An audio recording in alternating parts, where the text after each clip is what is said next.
आज देखेंगे लंग्स जिसको फेफड़ा कहते हैं, फेफड़ा में पानी होने का रीजन जिसको कारण कहेंगे। इसके साथ साथ आखिर फेफड़ा में पानी होगा तो कैसे निकालेगा, अंदर से क्या करते पाइप डाल के निकाले जाएगा कि इसका कोई रास्ता है, सीधा रास्ता। तो इनके बारे में भी बताएंगे। सिर्फ और सिर्फ इसी को क्या कहते हैं, इसको कहते हैं प्लूरल। क्या है? Plural aspiration. इस पानी का निकलना, बाहर निकालेंगे ना, इस विधि को क्या कहेंगे इंग्लिश में या तो मेडिकल टर्म में क्या कहेंगे इसको? Plural aspiration. प्लूरल एस्पायरेशन इसलिए कहेंगे, ये लेयर जो आता है ना, यहाँ एक लेयर रहता है, सीधी समझिए ये क्या है, एक लेयर और है। ठीक है, ये लेयर क्या करता है, लेयर के आसपास जाके कोई ना कोई जीवाणु जाके क्या करेगा, खराबी कर देगा और पानी धरा देगा। यहीं पे तो पानी धराएगा, समुंदर एकदम बना देता है, हल्का हल्का हल्का करके पत्थर का समुंदर बना देता है। तो उस पत्थर का समुंदर में जब पानी है तो उस पानी को क्या कहेंगे? प्लूरल फ्लूइड कहेंगे। तो प्लूरल फ्लूइड को निकालेंगे तो क्या है, ऊपर वाला है प्लूरल एस्पायरेशन कहेंगे। क्लियर यहाँ तक? अब देखते हैं इसका प्रोसीजर। प्रोसीजर का मतलब कहेंगे तो इसको जो है ना निकालेंगे कैसे, सिस्टम के हिसाब से कि डायरेक्ट चाकू या नीडल भोंक के पानी निकाल देंगे, नहीं, एक सिस्टम के हिसाब से। तो इसी को कहते हैं मेडिकल सिस्टम। तो मेडिकल सिस्टम में देखिए, सबसे पहले आपको यहाँ लिखा हुआ है, क्या है, यहाँ लिखा हुआ ग्लोव्स। क्या है? ग्लोव्स।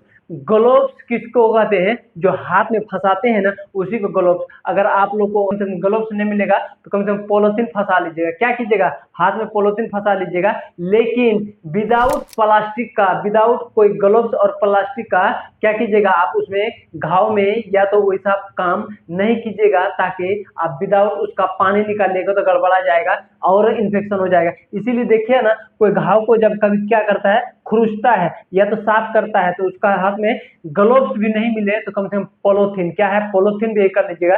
क्योंकि आपका नाखून में बहुत सारा बैक्टीरिया, हाथ में बैक्टीरिया, वो बैक्टीरिया चल जाएगा तो ग्रो करेगा, वो घाव को और बमका देगा। आप सीधी सी इतना समझिए, क्या है, घास जिसको हारा कहते हैं, हारा में क्या किए, यूरिया खाद छीट दिए। अगर ग्लोव्स नहीं पहनिएगा तो सोचिए, घास में जाके यूरिया खाद छीट दिया, कैसे बमकता है, उसी हिसाब से एकदम बमक जाएगा घाव आपका। तो पहला ग्लोव्स। ग्लोव्स के साथ आप कुछ लेना है, बिल्कुल लेना है। इसके साथ क्या है, सिरिंज लेना है। क्या है? डिस्पो। डिस्पो क्या कहते हैं उसको?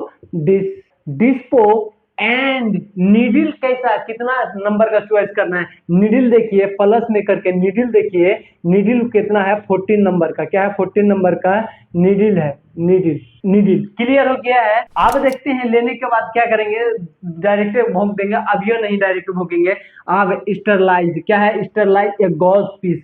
गॉज पीस जो होता है, एक क्या होता है, पोत पात करने वाला, एक क्या है तो जाली टाइप का होता है, या तो उसे पट्टी भी करता है और उसे पोत पात भी कर देता है, साफ सफाई जिसको कहते हैं। तो साफ सफाई करेगा आराम से, लंग्स का रीजन मतलब बाहर से करेगा जहां आप नीडल घोपेंगे। तो इसके साथ क्या है, इसके साथ एक स्पिरिट भी होता है। स्पिरिट क्या करता है, बाहर में स्किन में आपका जो कोई भी बैक्टीरिया अगर बैठा है ना, तो उसको देख घसीएगा, लगड़िएगा ना, वो क्या हो जाएगा, डेड हो जाएगा, मर जाएगा। क्या है? मर जाएगा। इसके साथ एस्पिरिट। क्या है? एस्पिरिट। ठीक है, एस्पिरिट लेना है और वो गॉज पीस लेना है, लेके क्या करना है, उसको अच्छा से क्लीन करना है, जिसको साफ कहते हैं। उसके बाद क्या है, साइट्रेट कंटेनर। एक क्या करना है, कंटेनर लेना है। कंटेनर मतलब सीधी समझिए, एक थाली उली प्लेट टाइप का, एक बर्तन उर्तन जो है रहता है। मेडिकल का अलग होता है, या भात चावल खाने वाला थाली नहीं है, वो अलग होता है थाली। ठीक है, लेकिन उसमें करना क्या है जानते हैं, उसमें कुछ कटा, कुछ पल्स निकला, ब्लेड, बीपी, बीबी ब्लेड, ग्लोव्स, इन सारे चीज उसमें रखना है और एक एक करके इस्तेमाल करना है। जैसे आपका प्लेट में क्या होता है, सब्जी होता है, भुजिया होता है, अंडा होता है, चावल होता है, सलाद होता है, एक एक करके लेते हैं, एक साइड से लेके खा लेते हैं। खाते हैं कि नहीं, होश होश। तो वैसे ही क्या करना है, वैसे ही इसको कंटेनर में रखना है और एक एक करके जब जिसका जरूरत पड़ेगा तब क्या करेगा, यूज करना है। ऐसे नहीं कि जो पॉकेट में रखे हैं और पता चला कि इधर नीडल भोंक दिया, कोई चीज खोज रहे तो मिलवे नहीं कर रहा, तो ऐसा नहीं, क्योंकि वहां आपका स्पीड रहता है, मतलब कि वहां जल्दीबाजी, इसके बाद उसको चाहिए, उसके बाद उसको चाहिए, उसके बाद इसी तरीके से एक सिस्टम के हिसाब से चीज आपको जरूरत पड़ेगा और इससे तब आप लेते जाइएगा। ठीक है, यहाँ तक क्लियर हो गया। आप देखते हैं साइड सिलेक्शन। साइड का मतलब छोड़िए, इंग्लिश में क्या लिखा हुआ, साइड। साइड मतलब आपको क्या करना है, उसको क्या करना है, ऐसे पलट देना है, और ऐसे पलट के क्या करना है, ये रिब्स का जो हड्डी दिख रहा है यहाँ, रिब्स का हड्डी, तो रिब्स का हड्डी को क्या कहे, ये को गिन के छोड़ दीजिए, ठीक है, ये को गिन के छोड़ के दूसरका में ले जाके क्या मार दीजिए, नीडल, क्या मार दीजिए, नीडल मार दीजिए। नीडल मारने से पहले थोड़ा सा रुक जाइएगा, क्योंकि ऐसे डायरेक्ट नीडल मारिएगा तो दौड़ेगा, क्या करेगा, छटपट करेगा, कूद जाएगा आप पे। तो कूदने से पहले क्या कीजिएगा आप, लोकल एनेस्थेसिया, लोकल एनेस्थेसिया क्या होता है, ये क्या होता है, उस एरिया में, जिस एरिया में देते हैं ना, उस एरिया का भोथड़ कर देता है, सिर्फ उसी एरिया करेगा, इसीलिए लोकल एनेस्थेसिया। लोकल का मतलब, अगर शहर में भी लोकल कह रहा था, तो हम लोग गांव से जो सुन के आए हैं, शहर क्या है, सिटी कहते हैं इसको, या तो शहर कहते हैं इसको, लोकल क्यों कहेंगे, तो लोकल का एग्जैक्ट जो मीनिंग पता लगा, जो उस एरिया, उस आसपास अगर लाइन बाजार का है या तो भट्टा बाजार का है, तो सिर्फ भट्टा बाजार ही, तो उसको क्या कहेंगे, उस एरिया का लोकल है, हम क्या है, उस एरिया का हम लोकल है। तो उसी हिसाब से तो लोकल एनेस्थेसिया मतलब कि ब्रेन व्रेन से कोई रिलेटेड नहीं है, सिर्फ क्या करेगा, उसी एरिया, जितना आपके लिए काट छेड़ जो भी करना है, आपको थोकचाना है, खींचना है, कर लीजिए, लेकिन इधर और किधरों कीजिएगा तो बुझा जाएगा, इसीलिए। और वो बड़ा जो एनेस्थेसिया होता है, तो यहीं से भोथड़ कर देता है, क्या करता है, गला से भोथड़ कर देता है। उधर आप पार्ट, कोई किडनी चुरा लीजिए, फेफड़ा चुरा लीजिए, पैर खोल के लेके चल जाइए, कोई फर्क ही नहीं पड़ेगा उसको। तो क्या कहेंगे, पूरा जो है ना, अच्छा मतलब वो बड़ा के एनेस्थेसिया है, लेकिन लोकल का मतलब समझ में आ गया, जो एरिया लगाएंगे उसी एरिया। इतना क्लियर हो गया है।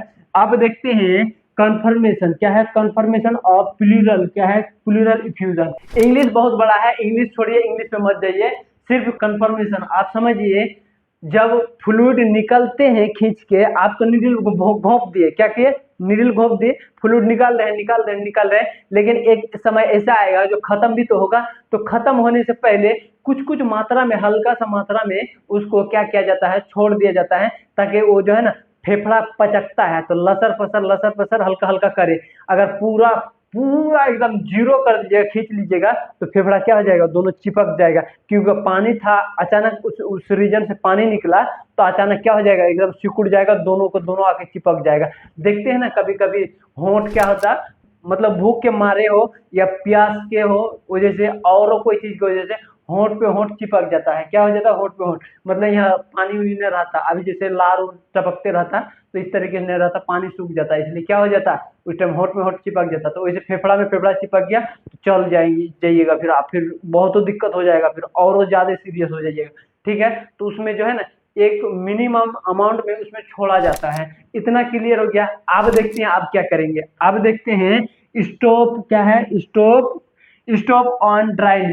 जब लगेगा हाँ आप सूख गया है पानी, क्या करेंगे, पानी सूख गया है तो अब उसको स्टॉप कर देना है। सीधी सी इतना समझिए, आप ध्यान दिए होंगे कभी पोखर या कोई भी चीज उपछाए हैं, उपछाना का मतलब उस रीजन को सुखा के मछली पकड़ना। तो मछली देखिएगा, पूरा पानी खत्म नहीं होता है, कादों में मिला हुआ कुछ लसर फसर करते रहता है, और क्या करते हैं, तब उस एरिया में क्या करते हैं, मशीन स्टॉप कर देते हैं उस एरिया में, अब मशीन मतलब नहीं चलाना है, मछली पकड़ने का अब लायक हो गया। तो फिर हम मिलते हैं अगले वीडियो में भाई, उम्मीद करते हैं आपको समझ में आ गया।